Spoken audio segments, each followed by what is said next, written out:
నమస్కారం అండి. ఓం నమ శివాయ. ఓం నమో వెంకటేశాయ. ధనస్సు రాశి 2025 వార్షిక ఫలితాలు. గ్రహస్థితి చూసుకుంటే 7వ ఇంట్లో గురువు, 9వ ఇంట్లో కేతువు, 3వ ఇంట్లో రాహు, 4వ ఇంట్లో శని. సో దీనివల్ల జరిగేదేంటి? సో ఫస్ట్ పాయింట్ ఏంటంటే వీళ్ళు ఈ సంవత్సరం సైకాలజీ అంటే మనం దేన్నైతే నమ్ముతామో అది మొత్తం మార్చేస్తారు. ఇప్పుడు దాకా దేని మీద అయితే నమ్మకాలు ఉంటాయి ప్రతి మనిషికి, ఆ నమ్మకం అంతా ఆ ధోరణి మారిపోతుంది. ఫస్ట్ మెల్లిగా మనిషి మారిపోతాడు. అంటే ధోరణి ఎలా ఉంటుంది అంటే మనిషికి ఒక మంచి అమ్మాయి వస్తుంది, నేను ఆమెను ప్రేమిస్తాను, ఆమెను పెళ్లి చేసుకుంటాను, నాకు జాబ్ ఉంది, నాకు ప్రమోషన్ వచ్చి సక్సెస్ అవుతాను, నేను ఒక ఇంజనీర్ని, నేను ఒక టీమ్ లీడర్ని అవుతాను, నేను ఇప్పుడు ఒక జూనియర్ డాక్టర్ని, త్వరలో సీనియర్ డాక్టర్ అయిపోతాను. ఈ చెత్త అంతా తీసేస్తాడు. బేసిక్గా ఈ చెత్త అంత ఉండదు.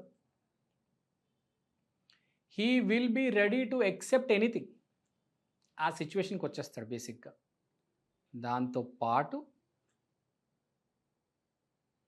జరిగేది ఏంటంటే వాడు ఏమైతే అనుకుంటాడో అది జరుగుతుంది. కానీ వాడు రెడీగా ఉంటాడు అన్నిటికీ. సిచ్యువేషన్కి ఏ సిచ్యువేషన్ తేడా కొట్టినా దానికి రెడీ ఉంటాడనమాట. Is ready to face any situation. ఏ సిచ్యువేషన్ ఇరక్కొట్టడం మళ్ళీ అతికించడం, దానికి రెడీగా ఉంటాడు. ఈ సంవత్సరం మొత్తం వీడు ఇరక్కొట్టడమే, అతుక్కోవడమే వీడి కాన్సెప్టే. అది ప్రాబ్లమ్ని ఇరక్కొట్టు, సొల్యూషన్ తీసుకొచ్చే దాన్ని అతకపెట్టే. డివైడ్ అండ్ రూల్ అంటారు కదా, ఆ పాలసీ టైప్లో. లేకపోతే యూనిటీ ఇన్ డైవర్సిటీ అంటే విరక్కొట్టడం మళ్ళీ కలిపేయడం. సో ఈ పాలసీ ఫాలో అవుతాడనమాట ఈసారి వీడు. తర్వాత వాడికంటే ఈసారి అవతల వాడికి ఎక్కువ రెస్పెక్ట్ ఇస్తాడు ఈ మనిషి. ధనస్సు రాశి అంటేనే కొంచెం జాగ్రత్తగా ఉండి రాశి. కానీ ఏ మనిషి అయినా ఫస్ట్ వాడి గురించి ఆలోచిస్తాడు కదా.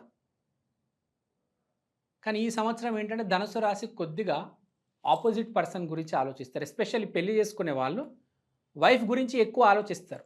పెళ్ళి అంటే ఏంటంటే మన ఆనందం కంటే ముందు భార్య ఆనందం. Keeping her happiness before my happiness. అంటే మీ మంచి కోరడం సెకండ్ ఆప్షన్. ఫస్ట్ ఆప్షన్ నా భార్య మంచి కోరడం. సో ఈ సంవత్సరం ధనస్సు రాశి వాళ్ళు వాళ్ళ ఫ్రెండ్ మంచి కోరడం, వాళ్ళ కొలీగ్స్ మంచిగా కోరడం.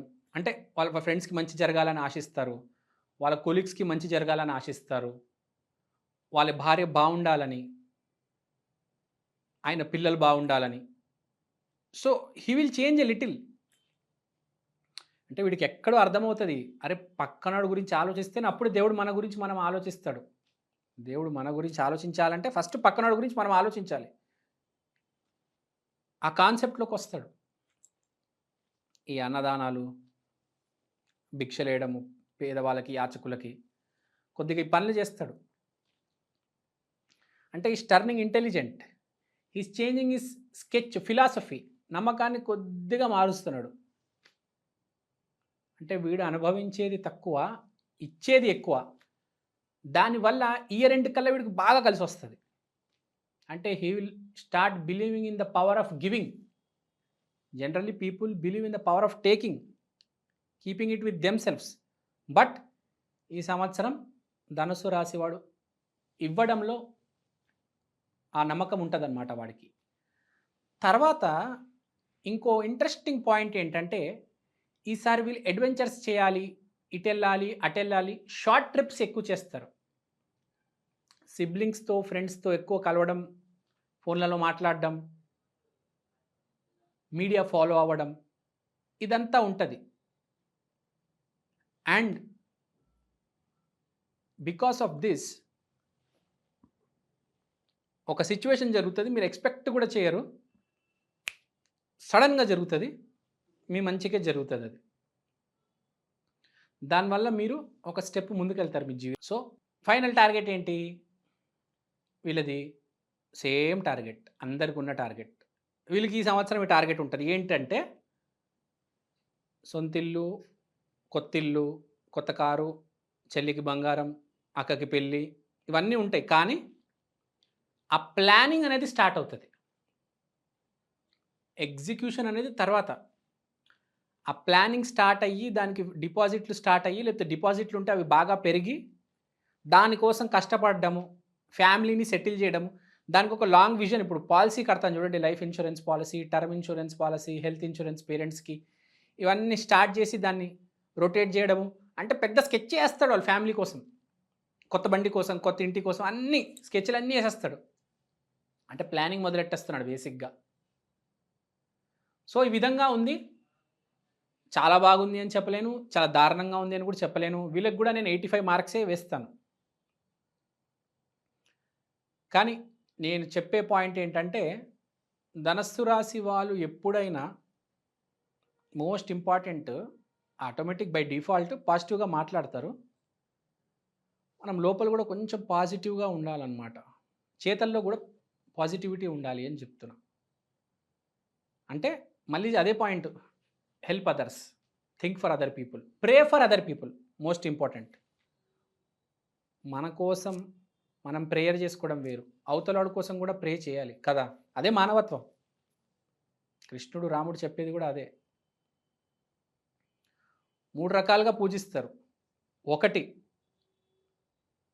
నాకు ఇది కావాలి, నాకు ఇది కావాలి, నాకు ఇది కావాలి, ఈ ఆస్తి కావాలి, కార్ కావాలి, ఓన్లీ నా కోసం. సెకండ్ టైప్, నేను బాగుండాలి, అందరు బాగుండాలి. మూడో రకం, అసలు నా గురించి ఏమీ అడగను, ఓన్లీ నా చుట్టుపక్కల వాళ్ళు బాగుండాలి. నా చుట్టుపక్కల వాళ్ళు బాగుంటే ఆటోమేటిక్ నేను బాగుంటాను కదా. Simple logic. అంటే being selfless is the point. So ధనస్సు రాశి గురించి మాట్లాడుతున్నాం. ధనస్సు రాశి అంటే దక్షిణామూర్తి, దత్తాత్రేయ, రాఘవేంద్ర స్వామి, సాయిబాబా, గురు స్వరూపం, లేకపోతే తారామాత. మీ జాతకం బాగాలేదు, చాలా దారుణంగా ఉంది, లేకపోతే ఎవరైనా జాతకంలో ధనుర్రాశిలో 3-4 గ్రహాలు కూర్చున్నాయి, లేకపోతే ఎవరికైనా డైరెక్ట్ ధనుర్రాశి పడింది, ఒక్కసారి మీ ఇంటి పక్కన దత్తాత్రేయ ఆలయం ఉంటుంది, వెళ్ళిరండి. థర్స్డే రోజు వెళ్ళండి, 3 ప్రదక్షిణాలు చేయండి, మీకు బాగా కలిసి వస్తుంది. చాలా హ్యాపీగా, చాలా కూల్గా అలా సంవత్సరం గడిచిపోతుంది. ఒడిదడుగులు లేకుండా, మరీ పైన మరీ కింద అవి ఏం లేకుండా చాలా కూల్గా, సూపర్ స్లో, సూపర్ ఫాస్ట్ కాకుండా నార్మల్ గతిలో ఒక 70 స్పీడ్లో దాటేస్తారనమాట. ఓ 100-50, ఓ జీరోకి కూడా పడిపోరు. 60, 70, 80, 85 మార్క్స్ అని చెప్పాను కదా, అలా 85 స్పీడ్తో అలా మంచిగా దాటేస్తారు. మీ గమ్యానికి చేరుకుంటారు, మీ ఎయిర్పోర్ట్కి మీరు వెళ్ళిపోతారు, ఫ్లైట్ ఎక్కేసి ఇంకా జంప్. సో ధనుర్రాశి వాళ్ళకి బాగుంది. జాతకం బాలేని వాళ్ళకి చెప్పాను, దత్తాత్రేయ ఆరాధన చేసుకోండి. గురువారం రోజు అట్టి పండ్లు దానం చేయండి దత్తాత్రేయ ఆలయం దగ్గర. ఆ యాచకులకి, భక్తులకి అందరికి ఇచ్చేయండి. దత్తాత్రేయ దత్తాత్రేయ దత్తాత్రేయ దత్తాత్రేయ. శ్రీపాద శ్రీ వల్లభుణ్ణి కూడా మీరు ఆరాధన చేయవచ్చు. అంతా బాగుంది, no need to worry. Take care and keep going. All the best. Thank you. శ్రీమాత్రే నమః. శ్రీ గురుదత్త. జయ గురుదత్త.